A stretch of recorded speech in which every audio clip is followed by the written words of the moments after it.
search for extraterrestrial intelligence is a search for who we are. Those were the words spoken in the last minutes of a TV series on Channel 13 back in 1980 called Cosmos, which was a 13-part documentary series run by famous astronomer Carl Sagan. That chapter was called Encyclopedia Galactica, and it was all about the search for extraterrestrial life in the universe. In the movies, extraterrestrial life was one of the first things, if you think about it, has always been quite a big thing, even from the very beginning of the history of film. You know, the trip to the moon, a silent film, depicts even contact with extraterrestrial beings. And then over the years, you get things like War of the Worlds, you get things, and then the 70s, forget about it, you had E.T., Close Encounters of the Third Kind, into the 90s with Independence Day. So there's a lot of different forms of what happens when we get in contact with extraterrestrial beings, because that's one of the big questions of existence for us as a species, right? People wondering, are we the only ones in this universe? Is there somebody else out there? Is there someone else to talk to? Is there someone else to speak of? One of the things that many scientists, but notably Carl Sagan, who is very famous in the media industry, of trying to make the scientific world more understandable to the common person, who doesn't like, he captivated me as a kid. I love astronomy. Carl Sagan grew up in Queens, New York. He was personally involved in the Voyager project that launched those two little Voyager spacecraft out to take pictures, all those cool pictures we have of Jupiter and Saturn and all that in the mid to late 70s into the 80s. He has a ton of books. He's been on The Tonight Show, and he was one of the biggest influencers and mentors of Neil deGrasse Tyson, who is now the spokesperson for science these days. He's also contributed a novel that he wrote called Contact, and that book inspired a film. Contact came out in 1997. It starred Jodie Foster as Dr. Eleanor Ann Arroway, who was a ambitious young astronomer trying to be involved with the extraterrestrial search, right? She was part of SETI, which is in real life an actual organization that tries to seek out signals, radio signals, from a source from out there in the universe, out there amongst the stars. I mean, there was a lot of stars in this film. You had, Matthew McConaughey. I like saying it like that. He was kind of like the guy who represented the religious, spiritual end of it. The challenge, the intellectual challenge to Dr. Eleanor and her quest. John Hurt. You had James Woods. You had Angela Bassett. You had Rob Lowe. The story goes like this. She grew up, really loving this stuff. And then after finally receiving some kind of a strange signal from the star Vega, events start getting set into motion where they try to decipher the message. From that message, they was able to encrypt the blueprint plans for a device where someone would be able to travel to Vega and back safely to find out what's out there. Now, I went to the movies to see this. I knew where a lot of this was going because I was very familiar with Carl Sagan's work. Remember, this was based on a book he wrote, so I knew where he was going with this. If there is any intelligent life out there, what form does it truly take? This movie goes hardline into that. What do they? That's one of the things. Throughout the movie industry since forever, we've always had our imaginations run wild about how or what any intelligent beings might look like. Do they wear clothes? Do they not wear clothes? Do they have one head? Do they have 5 appendages? Do they speak different language? What is their biology like? Is their cellular structure similar, or is it radically different?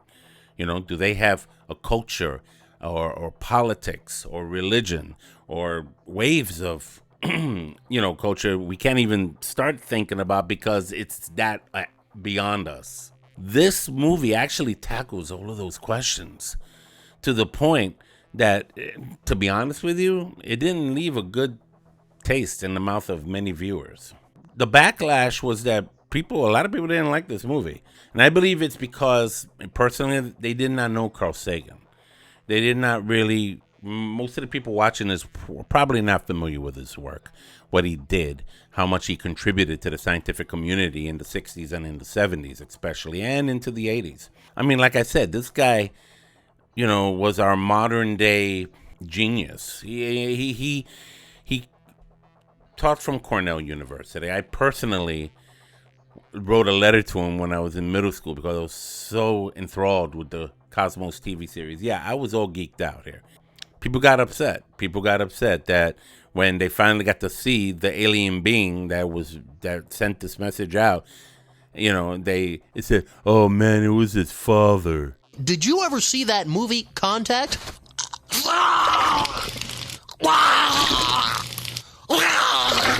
Oh, stop! That movie was terrible! Oh, I'm sorry, Mr. Garrison. Why don't you get some rest? I'll check on you a little later. Waited through that entire movie to see the alien, and it was her goddamn father. It was her father. It didn't work. What kind of crap is that? And the reason why they didn't like that, I mean, I was quite shocked, to be honest with you, but at the same time, I got it.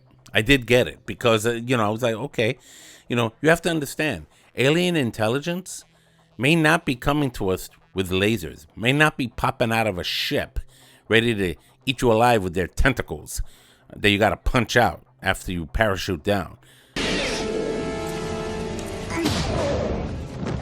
Welcome to Earth. The deal with Contact was that it lent to a realism that still remained imaginative. We're a limited species. We don't know, like, the all be all of everything. We spend most of our lives just trying to get by without thinking about the big questions. Some people think about the big questions. They become our scientists. They become our religious leaders. Incredible story. It made me care about the characters. It made me care about Dr. Arroway and what she was trying to do. It also helped me understand and respect her confusion and her struggle with trying to compromise or kind of harmonize faith and science. When she got into the little device and she finally got catapulted into some kind of a wormhole or space-time continuum, that was my favorite part of the whole movie, to be honest with you, because it showed what she saw, right? And nobody else saw it. And it defied space and time because, according to the people that were on the outside operating in, they lost contact for only a few seconds. But the video footage she had taped on her as she was going through there recorded static for 18 hours. And that, my friends, was the twist at the end of the movie. I really liked that. I thought that was a nice little hint. They didn't give her anything, any proof, any evidence that she actually did see what she saw, experienced what she saw, who she talked to. Okay? They had to just take her word for it, which has always been the whole point of the search for extraterrestrial intelligence. You see, over the years, you always hear these stories from people who say they saw a UFO or they got abducted by aliens and they had things done to them and whatever, right? And there's been movies about that too, like Fire in the Sky, right? Crazy horror. Oh, it's a horror movie. That's a horror movie. There's still no evidence, right? The majority of the films about aliens of all types always provide the evidence. It comes right out in your face. It's an invasion from the sky or from the ground. Heck, it's even popping out of your chest. I got It never is like that in real life. We here in the year 2020 are still just hearing stories. They're just stories of people who have seen and experienced these things. You could write a book about it. You can make a movie about it. You can do anything you want about it. But Contact, the movie Contact, the main point it's driving is the one thing that Carl Sagan always said. Extraordinary claims require extraordinary evidence. Contact hones in on that. And it's one of my most favorite movies, believe it or not. I give Contact 4 coffee cups for its ingenuity, for its incredible acting, its credible, storytelling. Was a cut above all the rest because it didn't do what other films like Independence Day, E.T., or Close Encounters of the Third Kind did. It used a note of realism while still going into the imagination. It invited us to explore the possibilities of what may be without truly proving what is. We don't know what is. And that is part of the journey. That is part of the fun of this field. Right now, there are scientists all over the planet, as we speak, pointing their radio telescopes to a certain point in the sky, right? To a certain point of light. That's a star. That's trillions of miles away. Hoping they get a hello of some form. Maybe it will happen one day, like that. Maybe it won't. Contact is something I would definitely recommend. It's definitely in my library. I enjoyed it. Got to get over the whole thing about, we didn't get to see a creature. No. Understand the context of the story, and you'll appreciate and love the whole point of it.